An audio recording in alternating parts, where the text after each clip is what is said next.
காரில் அமர்ந்திருந்த ஆதித் முகம் கடினமாக இருந்தது. மதியம் ஹாஸ்பிட்டல் போகணும் என்று சொன்னவர் காலையில் சாப்பிட்ட உடனேயே எங்கே என்னை இழுத்துக்கிட்டு போகிறார், அவரிடமே எங்கே போகிறோம் என்று கேட்டு விடலாமா என்று ஆதித்தின் முகத்தை பார்த்தாள். ஆனால் ஆதித் இவளுடன் முகம் கொடுத்து பேசுவான் என்ற நம்பிக்கை அவளுக்கு இல்லை. ஏனென்றால் காலையில் சாப்பிட்டு விட்டு ஹாலில் சோபாவில் ஆதித் அமர்ந்தான். ஆனால் அழகிலா இரவும் சரியாக தூங்காததாலும் அதிகாலையில் எழுந்ததாலும் காலை உணவு உண்டதும் அவளின் கண்கள் தூக்கத்திற்கு ஏங்கியது.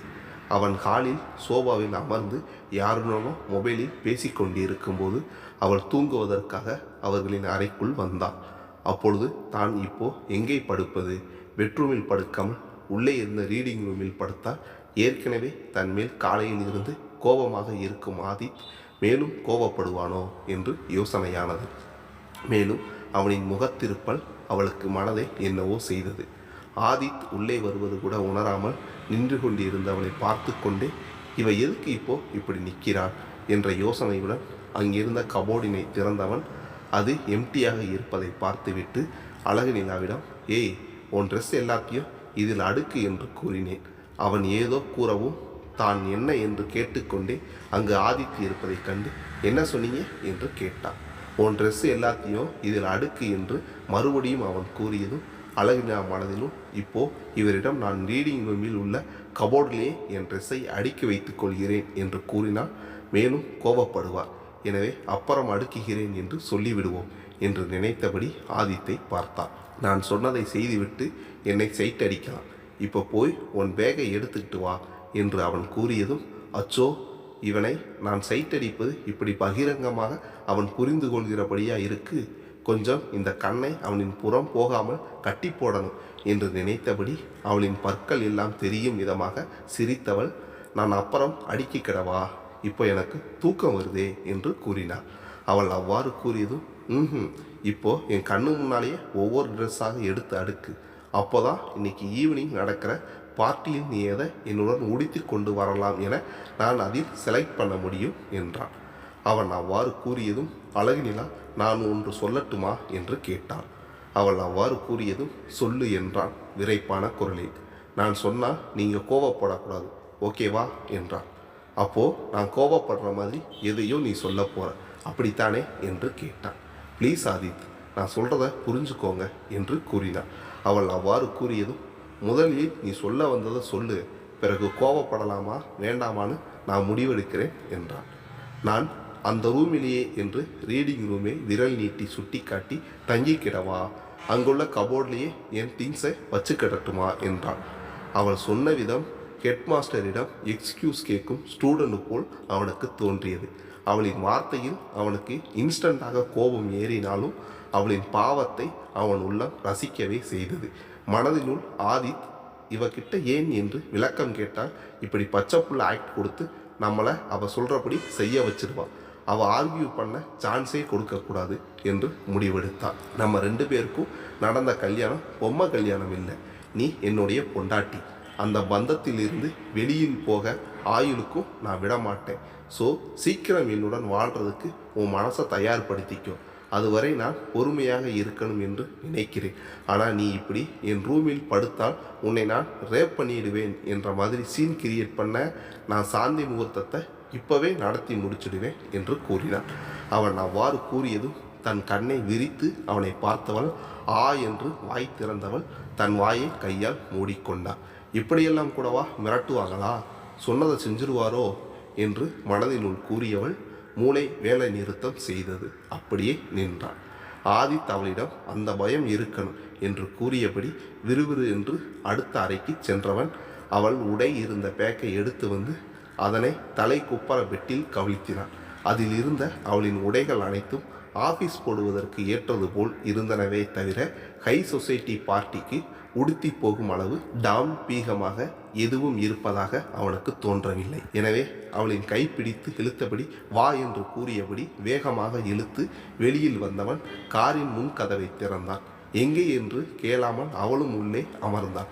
டிரைவர் இருக்கையில் வந்து அமர்ந்தவன் அதன் பின் அவளிடம் எதுவும் முகம் கொடுத்து பேசவில்லை.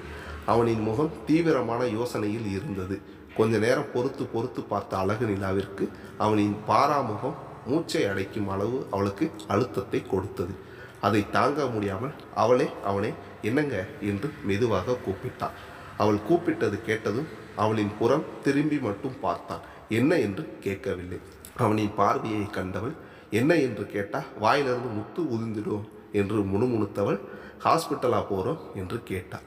உடனே ஏன் எங்கேன்னு சொன்னாதான் என் கூட வருவியோ, உன்னை கடத்திட்டு போய் கசமுசா பண்ணுறதுக்கு நான் என்ன வில்லனா என்று கேட்டான். அவனின் நக்கல் கலந்த அடாவடியான பேச்சை கேட்டவளின் இதழில் புன்னகை அரும்பியது. உங்களை வில்லன் என்று கைப்பிள்ளை கூட சொல்லாது, பக்கா ஹீரோ சார் நீங்க என்றான்.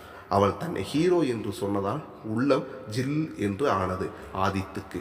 ஆனால் அதனுடன் சார் என்று தன்னை சொன்னதும் அதை பிடித்து கொண்டவன் சண்டைக்கு கிளம்பினான். அவளுடன் எனது சாரா புருஷங்கிற நினைப்பு இருந்துச்சுன்னா அப்படி சொல்லுவியா, உன்னை எல்லாம் ஒன்றும் செய்யாமல் விட்டு வச்சிருக்கனால தான் என்னை பார்த்து சாருன்னு உனக்கு சொல்ல தோணுது என்று எகிறினான். அவன் அவ்வாறு சொன்னதும் நான் யதார்த்தமாக சொல்கிறத கூட இப்படி குண்டக்க மண்டக்க நீங்கள் யோசித்து பேசுனா நான் என்ன பண்ணுறது ஆதித்? நான் காலையில் இருந்து என்ன பேசினாலும் நீங்கள் கடைசியில் இந்த பேச்சிலேயே முடிக்கிறீங்க. உங்களை நான் மனதில் உயர்ந்த இடத்தில் வச்சிருக்கிறேன் ஆதித், நீங்கள் போய் இப்படி பேசலாமா என்று கேட்டான் அழகு நிலா. அவள் கூறியதும் உன்னிடம் இருந்து நான் நன்றி கடனையோ நல்லவன் என்ற பட்டத்தையோ நான் விரும்பலை. நான் உன்னை என் பொண்டாட்டியாக பார்க்கத்தான் ஆசைப்படுறேன். நீயும் அதே போல் புருஷன் என்ற நினைப்பில் என்னிடம் நடந்து கொள்வதை மட்டும்தான் நான் விரும்புகிறேன் என்று கூறினான் ஆதித். இங்கேதான் ஆதித் தவறு செய்தான். காதல் இல்லாமல் கடமைக்காக தன்னுடன் அவன் வாழ்வதை அழகு நிலா விரும்பவில்லை. அவளிடம் காதலை கேட்டிருந்தால் ஒருவேளை அவனின் மீது உள்ள அவளின் காதல் வெளிவந்திருக்கும். ஆனால் அவன் மனைவி என்ற முறையில் கடமையாக அவளை ஆதித் நெருங்க முயல்வதாக நினைத்த அழகு நிலா உள்ளம் சுணங்கியது. அவளின் முகச்சிணுக்கத்தை பார்த்தவன் அதன் பின் எதுவும் பேசாமல் காரை வேகமாக செலுத்தினான். கார் ஒரு பொட்டிக்கின் முன் நின்றது. அது விஐபிகளுக்கு என்று தனியாக டிசைன் செய்து உடை வடிவமைத்து கொடுக்கும் ஒரு பிரபல ட்ரெஸ் டிசைனரான டாம்போவின் ஷாப். அங்கு அவன் ஏற்கனவே வர்ஷாவுடன் அவளுக்கு உடை வாங்கி கொடுத்திருக்கிறான். கார் நின்றதும் இறங்கு என்று கூறியபடி ஆதித் டிரைவர் இருக்கையில் இருந்து இறங்கியதும் அவனின் முன் வேகமாக ஓடி வந்தான் ஹாஸ்பிட்டலில் அழகு நிலா பார்த்த பாடிகார்டு ஆசாமி. அவனிடம் கார் கீயை ஆதித் கொடுத்ததும் அவன் காரை பார்க் செய்வதற்காக காரில் ஏறினான். இந்த பாடிகார்டு ஆசாமி எங்கிருந்து வந்தான்? இன்னுமா இவர் எனக்கு பாதுகாப்புக்கு ஆள் போட்டிருக்கிறார் என்று யோசித்து கொண்டே படியில் ஏறும்போது கவனக்குறைவாக அவள் படியில் கால் வைத்து தடுமாறிய நேரம் அருகில் இருந்த ஆதித் அவளை ஏய் பார்த்து என்று பிடித்தவன் அவள் கையோடு தன் கையை சேர்த்து பிடித்தபடி உள்ளே நுழைந்தான். ஆதித் அழகு நிலாவிற்கு நிழலாக ஒரு காவல் வளையத்தை ஏற்பாடு செய்திருந்தான். அதை அழகு நிலா தொந்தரவாக நினைக்காத வகையில் சற்று தூரத்தில் இருந்து மற்றவர்கள் கவனிக்காத வகையில் சிறப்பாக செய்பவர்களை நியமித்து இருந்தான் ஆதித். அழகு நிலா தடுமாறவும் ஆதித் வேகமாக அவளின் கை பிடித்ததும் விழாமல் சமாளித்து கொள்ள அழகு நிலாவும் ஆதித்தின் கையை இறுகி பிடித்து தன்னை நிலைநிறுத்தி கொண்டான். கடையின் உள் அலங்காரத்தையும் அங்கிருந்த விதவிதமான டிசைன்களில் பொம்மைகளுக்கு உடுத்தி இருந்த உடைகளையும் வேடிக்கை பார்த்தபடி அவனின் கைப்பற்றி நடப்பதை உணராமலே அவனுடன் இணைந்து நடந்தான் அழகு நிலா. ஆதித் வந்ததும் அவனை வெல்கம் செய்த அந்த கடை உரிமையாளர் டாம்போ வெல்கம் ஆதித் ஜி என்றவன் அவனுடன் வர்ஷா வராததை பற்றி விசாரிக்க வருவதை புரிந்து கொண்ட ஆதித் அவர் கேட்கும் முன்னே மீட் மை ஒய்ஃப் அழகு நிலா என்று முந்திக்கொண்டு பேச்சை ஆரம்பித்து விட்டான் ஆதித் அவ்வாறு கூறியதுமே டாம்போ தான் கேட்க வந்ததை தடுப்பதற்காகவே ஆதித் வேகமாக அழகு நிலாவை அறிமுகப்படுத்துவதை உணர்ந்து கொண்டான். அவளை பற்றி கேட்காமல் விட்டுவிட்டான். அதேபோல் வாழ்த்துக்கள் சார் என்று கூறியவன் வெல்கம் மிஸ்ஸஸ் ஆதித்தராஜ் என்று அழகு நிலாவிடம் கூறியவன் என்ன பார்க்க போறீங்க மேடம் என்று கேட்டதும் அவள் ஆதித்தின் முகம் பார்த்தான். ஆதித் அவனிடம் பார்ட்டி வியர் கலெக்ஷன் என்று பதில் கூறினான். டாம்போ காண்பித்த உடை எதுவுமே தனக்கு செட் ஆகும் என்று அழகு நிலாவிற்கு தோன்றவில்லை. எனவே அவள் ஆதித்திடம் என்னங்க சுடிதார் அல்லது சேரீ வாங்கலாமே, இந்த மாதிரி ட்ரெஸ் எல்லாம் நான் போட மாட்டேனே என்று கூறினாள். அவள் அவ்வாறு கூறவுமே madam party wear churidar saree எல்லாம் எங்களிடம் இருங்க காண்பிக்கிறேன் என்று எடுத்து காண்பித்தான். சுடிதாரில் சிலவற்றை அவள் செலக்ட் செய்து அதன் விலையை பார்த்தவள் அதிர்ச்சி அடைந்தான். இந்த ஒரு ட்ரெஸ் ரேட்டுக்கு நான் 9 சுடிதார் வாங்கிடுவேன் என்று நினைத்தவள் மீண்டும் ஆதித்தின் காதில் கொஞ்சமாக எட்டி எதிரில் இருப்பவருக்கு கேட்கக்கூடாது என்பதற்காக மெதுவாக இங்கே எல்லாம் அநியாய விலைக்கு இருக்கு, நாம் வேற கடைக்கு போகலாமா என்று கேட்டாள். அவள் தன்னை நெருங்கி காதோரம் அவளின் மூச்சுக்காற்று படும்படி ஹஸ்கி வாய்ஸில் பேசியது அவனை சிலிர்க்க வைத்தது. அவனும் அவளின் காதில் அவளை போகவே ஹஸ்கி வாய்ஸில் ட்ரெஸ் உனக்கு பிடிச்சிருக்கா இல்லையா என்று கேட்டான். பிடிச்சிருக்கு ஆனா என்று மேலும் கூறப்போவதை தடுத்த ஆதித், பிடிச்சிருக்கல பிறகு என்ன ஆனா ஆவண்ணான்னு சொல்லி கொண்டிருக்கிற, இன்னும் சிலது எடு என்று அவன் கூறினான். அவன் கூறியதை கேட்ட அழகுநிலா, இல்லை எனக்கு இன்றைக்கு பார்ட்டிக்கு போட்டு போக ஒன்று மட்டும் போதும் என்று அவள் கூறியதும், எனக்கு நீ ஒன்று மட்டும் வாங்கிறது போதாது என்றவன் அவனை அவளுக்கு விதவிதமாக சுடிதார் மற்றும் சேலைகளை செலக்ட் செய்தான். பின் அங்கிருந்த ட்ரையல் ரூமில் ஒவ்வொன்றாய் அவளை போட்டு கொண்டு காண்பிக்க சொன்னான். அவள் ஒவ்வொன்றாய் போட்டு வந்து அவனிடம் காண்பிக்க ஆரம்பித்தாள். முதலில் உடை அவளுக்கு அழகாய் இருக்கிறதா என்று பார்க்க ஆரம்பித்தவன் அடுத்தடுத்து உடுத்தி கொண்டு அவள் வரவும் அந்த நேர்த்தியான சுடிதாரின் உதவியில் மேலும் அழகாக தெரிந்த அவளையும் சேர்ந்து ரசிக்க ஆரம்பித்தாள். அதனை அவள் உணராத வகையில் இயல்பாக அவளிடம் தொட்டு இங்கு கொஞ்சம் பிடிக்க சொல்லணும், இந்த டிசைன் சூப்பர் என்று அவளை தொட்டு தொட்டு கருத்து கூறுகிறேன் என்ற போர்வையில் அடாவடியாக அவளிடம் நடந்து கொண்டான். முதலில் அவன் உடைதான் சரி பார்க்கிறான் என்று நினைத்தவள் பின் அவனின் கை அழுத்தத்திலும் பார்வை மாறுபாட்டினையும் உணர்ந்து கொண்டவளால் அவனை தடுக்கும் விதம் தான் தெரியவில்லை. முதலில் அவஸ்தையாக நெளிந்தாள் அழகுநிலா. மற்றவர் பார்வைக்கு சாதாரணமாக தெரியும்படி உடையை சரி செய்வது போல் அவன் செய்த அட்டுழியத்தால் அவளின் முகம் சிவந்தது. பின் அவன் தொடுகையை ரசிக்க ஆரம்பித்தது அவள் உள்ளம். அவன் செலக்ட் செய்த உடைகளில் ஒன்றை மட்டும் தனியாக பேக் செய்து கையில் வாங்கி கொண்டவன் மற்றதை காரின் பின்னால் வந்து வைக்க சொல்லி கூறியவன் அவளுடன் நெருங்கி தோளில் கை போட்டு காருக்கு நடந்து வந்தான். அழகுநிலா அவனிடம் இருந்து கூச்சம் காரணமாக விலக முயன்றான். ஆனால் அவள் அவனை விட்டு விலக முயன்ற பொழுதுகளில் எல்லாம் பார்க்க சாதாரணமாக தெரியும் அவனின் பிடி அழுத்தமாக மாறியதால் தன் முயற்சியை கை விட்டுவிட்டாள் அழகுநிலா. மதியமானதால் ஒரு நட்சத்திர ஹோட்டலுக்கு அவளை அழைத்து சென்றவன் மதிய உணவை அவளின் விருப்பம் கேட்டு வாங்கி அவளுக்கு கொடுத்தான். ஏனோ அழகுநிலாவிற்கு அவள் எடுத்த முடிவுகள் எல்லாம் மறந்தே போனது. அவளுக்கு பார்த்து பார்த்து அவன் கவனித்த விதம் கண்டு என் ஆதித் என்ற எண்ணம் உதித்தது அவளுக்கு. காற்றில் மிதப்பதை போல் ஒரு போதை இருவருக்கும் உண்டானது. ஆதித் சிறிது சிறிதாக அவள் அறியாமல் தன் கட்டுப்பாட்டுக்குள் கொண்டு வந்தான். அதில் அவளை அறியாமல் அவனிடம் தன்னை ஒப்பு கொடுத்தாள்.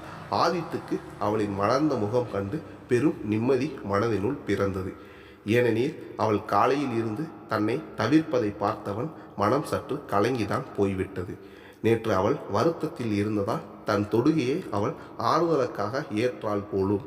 மற்றபடி அவனின் அருகாமையை அவள் விரும்பவில்லையோ என்ற கலக்கம் அவனுக்கு சிறிது ஏற்பட்டிருந்தது. தன் தொடுகை அவளுக்கு வெறுப்பை கொடுக்கிறதோ என்ற ஐயம் தெளிந்து கொள்ளவே இன்று அவளை தொட்டு தொட்டு பேச ஆரம்பித்தாள். ஆனால் அவளின் முகச்சிவப்பும் வெக்கமும் பார்த்த ஆதித் அவளும் தன்னை விரும்பத்தான் செய்கிறாள். ஆனால் அதை அவள் ஏனோ மனக்குழப்பத்தில் தன்னிடம் வெளிக்காண்பிக்காமல் மறைக்கிறாள் என்பதை உணர்ந்து கொண்டாள். மலர்ந்த முகத்துடனும் கனவு மிதந்த விழிகளிலுடனும் ஹாஸ்பிட்டலுக்கு வந்த ஆதித் மற்றும் அழகுநிலாவை கண்ட ஜானகியின் முகம் சந்தோஷத்தில் பூரித்தது. அங்கிருந்த டிவியில் நேற்று நடந்த அவர்களின் கல்யாணத்தை திரும்ப திரும்ப போடச் சொல்லி பார்த்து கொண்டிருந்த ஜானகி அதில் இருவரின் ஜோடி பொருத்தத்தை பற்றி வாய் ஓயாமல் சொல்லி கொண்டிருந்தாள். அப்பொழுது வேலாயுதத்துடன் வந்த டாக்டர் ஆதித்திடம், நாளை உங்கள் அம்மாவை நீங்கள் டிஸ்சார்ஜ் செய்து வீட்டிற்கு கூப்பிட்டு கொண்டு போகலாம். நேற்றிலிருந்து உங்கள் அம்மா வீட்டுக்கு போகணும், என் மருமக வந்துட்டா அவ கூட இருக்கணும், என்னை வீட்டுக்கு அனுப்புங்க டாக்டர் என்று என்னிடமும் டியூட்டிக்கு வந்திருக்க நர்ஸிடமும் திரும்ப திரும்ப சொல்லிக்கிட்டே இருக்காங்க. இப்போது அவங்க மனசை அமைதியாக வச்சுருக்கணும் என்பதால் அவங்கள வீட்டிற்கு அனுப்பிதான் ஆகணும். ஆனால் கூட ஒரு நர்ஸையும் அனுப்ப ஏற்பாடு செய்கிறேன். அவங்க கிட்ட இருந்து அவங்க நிலைமையை பார்த்து அதற்கு ஏற்றாற்போல் மருந்து கொடுப்பார்கள் மிஸ்டர் ஆதித். அவங்கள கண்ணாடி பாத்திரம் போல் பத்திரமாக பார்த்து கொள்ளுங்கள் என்று கூறியவர் வேலாயுதத்திடமும் ஜானகியை எவ்வாறு பார்த்து கொள்ள வேண்டும் என்று சில பல அறிவுரைகள் சொல்லிவிட்டு சென்றார். வீட்டிற்கு போகலாம் என்று சொன்ன உடனேயே ஜானகியின் முகத்தில் அப்படி ஒரு மகிழ்ச்சி பொங்கியது. தன் வீட்டில் தன் மருமகளாய் அழகுநிலாவுடன் வாழப்போகும் வாழ்க்கையை நினைத்தே ஜானகிக்கு சந்தோஷமாக இருந்தது. அப்பொழுது மணியை பார்த்த வேலாயுதம் ஆதித்திடம், மிஸ்டர் குப்தா அவருடைய பிறந்தநாள் பார்ட்டிக்கு உன்னையும் மருமகளையும் ஸ்பெஷல் கெஸ்டாக இன்வைட் செய்திருப்பதாக என்னிடம் கூறினார் ஆதித். ஆனால் 2 பேரும் பார்ட்டிக்கு கிளம்பாமல் இருக்கிறீங்க என்று கேட்டார். யா போகணும்ப்பா, இதோ ட்ரெஸ் எல்லாம் இப்போதான் பர்ச்சேஸ் செய்துட்டு வந்திருக்கிறோம். இங்கே இருக்க ரூமில் சேஞ்ச் பண்ணிக்கிட்டு கிளம்பிடுறோம். நீங்கள் அம்மாவை பார்த்துக்கோங்க, நாளைக்கு வீட்டிற்கு கூப்பிட்டு போக நான் காலையில் வந்துடுறேன் என்றவன் அழகு நிலாவுடன் சேர்ந்து ஜானகியிடம் விடை பெற்று அங்கிருந்த அறைக்கு சென்று உடை மாற்றி கொண்டதும் ஆதித் அவளை பியூட்டி பார்லருக்கு கூட்டி போனான். அங்கு அவளுக்கு அளவான மேக்கப்புடான அப்சரஸாக வெளிவந்த அவளை பார்த்த ஆதித்தோ கிறங்கி நின்றான். அந்த பார்ட்டி ஹாலில் நுழைந்த இருவருக்கும் நியூ கப்பிள்ஸ் என்ற முறையில் வரவேற்பு பலமாக இருந்தது. புது உடை மற்றும் நகையில் அழகாக ஜொலித்த அழகு நிலாவின் மேல் இருந்து பார்வையை ஆதித்தால் அகற்றவே முடியவில்லை. ஆதித் பார்ட்டிக்கு அழகு நிலாவுடன் வருவாள் என்பதை தெரிந்து கொண்ட வர்ஷா அந்த பார்ட்டியில் தான் மிகவும் அழகாக தெரிய வேண்டும், என்னை பார்த்த பின் எவ்வளவு பெரிய அழகியை இழந்திருக்கிறோம் என்ற எண்ணத்தை ஆதித்துக்கு வர வைக்க வேண்டும் என்ற நினைப்பில் தன்னை சிரத்தை எடுத்து அழகாக்கி கொண்டு அந்த பார்ட்டிக்கு வந்திருந்தாள் வர்ஷா. ஆனால் வந்த பின் ஏன் இந்த பார்ட்டிக்கு வந்தோம் என்று மனம் புழுங்க ஆரம்பித்தாள் வர்ஷா. ஏனெனில் ஆதித் அவளை திரும்பியும் பார்க்கவில்லை. அவன் அழகு நிலாவுடன் ஜோடியாக கைகள் கோர்த்து காதல் ததும்ப நிலாவை அணைத்து இணைந்து நடந்து வந்ததை பார்த்தவளுக்கு அழுகை வெடித்தது. அழகு நிலாவிற்கு அந்த பார்ட்டி ஹாலில் வர்ஷாவை பார்ப்பதற்கு முன் இருந்த ஆதித்தின் மீதான மயக்கமெல்லாம் அவளை பார்த்த பின் அடியோடு மாறிவிட்டது. வர்ஷாவின் அழகு ஆதித்தை பாதிக்கவில்லை, ஆனால் அழகு நிலாவை பாதித்தது. அவளுக்கு தாழ்வு மனப்பான்மையை உண்டாக்க ஆரம்பித்தது. அங்கிருந்த ஆடம்பரமும் அவர்களின் வாழ்க்கை முறையும் அங்கிருந்தவர்களின் பகட்டும் அவளுக்கு புதிது. எனவே அந்த சூழ்நிலை அவளை மிரட்டியது. அந்த பார்ட்டிக்கு மாதேசும் வந்திருந்தான். அவன் கண்கள் வர்ஷாவிடமே சென்றது. அவளுடைய வருத்தம் தோய்ந்த முகம் அவனுக்கு கவலை கொடுத்தது. அவளை அந்த வருத்தத்திலிருந்து மீட்க வேண்டும் என்று அவளையே பார்த்திருந்தான். இதுவரை அது போன்ற பார்ட்டிகளில் மதுவை தொட்டு பார்க்காத வர்ஷா ஆதித்தை தன்னை பார்த்து ஏங்க வைக்க நினைத்த வர்ஷா ஆதித்தை ஜோடியாக அழகு நிலாவுடன் பார்த்த பின் மனம் உடைந்து விட்டாள். ஆதித்தை இழந்ததின் கடன் தாங்காமல் கண்ணில் நீர் கோர்த்து கொண்டது. எனவே அந்த அழுத்தத்தில் இருந்து தன்னை மீட்க அங்கே ட்ரேயில் மது கோப்பையை அடுக்கி வைத்து தன் அருகில் கொண்டு வந்த பணியாளனின் தட்டில் இருந்து மது கோப்பையை கையில் எடுத்துக்கொண்டு ஒரே மடக்காக அவள் குடிக்க ஆரம்பித்தாள். அடுத்த கோப்பையை அவள் எடுக்க முயன்றதும் வேகமாக அவளின் அருகில் வந்த மாதேஷ் அவளை பருக விடாமல் அதனை வாங்கி வைத்துவிட்டு அவளை அழைத்து கொண்டு போய் அங்கிருந்த இருக்கையில் அமர வைத்தான். தலையை கையில் தாங்கி மேஜையில் கையூன்றி அவள் அமர்ந்ததும் மாதேஷ் அங்கு மேடையில் ஒரு பக்கம் லைட் மியூசிக் செய்து கொண்டிருந்த குரூப்பிடம் வந்தவன் கிட்டார் வாசித்து கொண்டிருந்தவனிடம் I want sing to my baby please bro let me use your guitar என்று கேட்டான். சிரிப்புடன் கிட்டாரை அவனிடம் அந்த கலைஞன் நீட்டியதும் தேங்க்ஸ் என்று கூறியபடி வாங்கியவன் அதனை வாசிக்க ஆரம்பித்தான். அங்கு மிதந்து கொண்டிருந்த இசை நின்று கிட்டார் ஒலி மட்டும் கேட்டதும் நிமிர்ந்து பார்த்த வர்ஷாவை பார்த்து கொண்டே அதனை மீட்டினான் மாதேஷ். தனக்காக அவன் இசை மீட்டப் போவதை உணர்ந்த வர்ஷா அவனையே இமைக்காமல் பார்த்தான். நலமால என் நாளும் வாழ்த்துக்கள், தமிழ் கூறும் பல்லாண்டு என் வார்த்தைகள், இளவேனில் உன் வாசல் வந்தாடும், இளந்தென்றல் உன் மீது பண்பாடும். அந்த பாடலின் வரிகள் மற்றும் இசை அவள் மனதை ஆறுதல் படுத்தியது. மனிதர்கள் சில நேரம் நிறம் மாறலாம், மனங்களும் அவர் குணங்களும் தடம் மாறலாம், இலக்கணம் சில நேரம் பிழையாகலாம், எழுதிய அன்பு இலக்கியம் தவறாகலாம். அவன் தனக்கும் ஆதித்துக்கும் இடையில் உண்டான காதல் நிறமாறி தடமாறி போனதை கூறுவதை நினைத்தவள் கண்கள் மறுபடியும் பொங்க துவங்கியது. விரல்களை தாண்டி வளர்ந்ததை கண்டு நகங்களை நாமும் நறுக்குவதும் உண்டு, இதில் என்ன பாவம், எதற்கிந்த சோகம் கிளியே என்று அவன் பாடியதும் நாசுக்காக தன் கண்ணீரை வலியாமல் உள்ளிழுத்தவள் செயற்கை புன்னகை பூசிக்கொண்டான். கிழக்கினில் தினம்தோறும் கதிரானது, மறைவதும் பின்பு உதிப்பதும் மரபானது. கடல்களில் உருவாகும் அலையானது விழுவதும் பின்பு எழுவதும் இயல்பானது. நிலவினை நம்பி இரவுகள் இல்லை, விளக்குகள் காட்டும் வெளிச்சத்தின் எல்லை. ஒரு வாசல் மூடி மறுவாசல் வைப்பான் இறைவன். அவன் பாடி முடித்து அவளின் புன்னகை முகம் கண்டு நிம்மதியடைந்து கிட்டாரை திரும்ப கொடுத்துவிட்டு வர்ஷா அமர்ந்திருந்த சீட்டில் பார்த்தால் அதில் அவள் இல்லை. வேகமாக அவளை தேடி வாசலுக்கு விரைந்தவன் அவள் வெளியேறப் போவதை பார்த்து வேகமாக எட்டு வைத்து வர்ஷா என்று கூப்பிட்டான். அவன் கூப்பிட்டதும் தேங்கி நின்றவளின் முன் வந்த மாதேஷ், நான் உன்னை டிராப் பண்றேன் வர்ஷா என்றான். அவன் அவ்வாறு கூறியதும் அவள் தன் பர்சில் வைத்திருந்த கார் கீயை வெளியில் எடுத்து காண்பித்த வர்ஷா, நான் என் காரில் தான் வந்திருக்கிறேன், போய்க்கொள்வேன், என்னை நினைத்து நீயே கவலைப்பட வேண்டாம் மாதேஷ் என்றவள். தேங்க்ஸ் மாதேஷ். ஆதித்தை பார்த்ததும் கொஞ்சம் எமோஷனல் ஆகிவிட்டேன். அந்த சூழ்நிலையில் நீங்கள் உங்கள் பார்ட்டியின் மூலம் என்னை ரிலாக்ஸ் ஆக்கிட்டீங்க, தேங்க்ஸ் என்று கூறினாள். அவள் அவ்வாறு கூறியதும் மாதேஷ், உன் கண்ணில் கண்ணீரை என்னால் பார்க்க சகித்து கொள்ள முடியல, எப்போதும் உன் கண்ணில் கண்ணீர் வராமல் நான் பார்த்து கொள்வேன் வர்ஷா, என்னை கல்யாணம் செய்து கொள்வாயா வர்ஷா என்று கேட்டுவிட்டான் மாதேஷ். அவன் கேட்ட மறுநிமிடம், சாரி மாதேஷ், என்னால் இப்பொழுது வேறு ஒரு காதல் கல்யாணம் எல்லாம் நினைத்து கூட பார்க்கும் நிலையில் இப்போ நான் இல்லை. நான் ஆதித்தை காதல் செய்து கொண்டிருக்கும் போது அவரை விரும்புகிறேன், அவர் எனக்கு கணவராக இருந்தால் நன்றாக இருக்கும் என்று மட்டும்தான் நினைத்திருந்தேன். அவர் எனக்கு இனி கிடைக்க மாட்டார் என்பது தெரிந்த பின்னால் தான் அவரை என்னால் மறக்க முடியாத அளவு எனக்குள் அவர் பதிந்திருக்கிறார் என்பதை நான் புரிந்து கொண்டேன். நான் அப்ராட் போகப் போகிறேன்.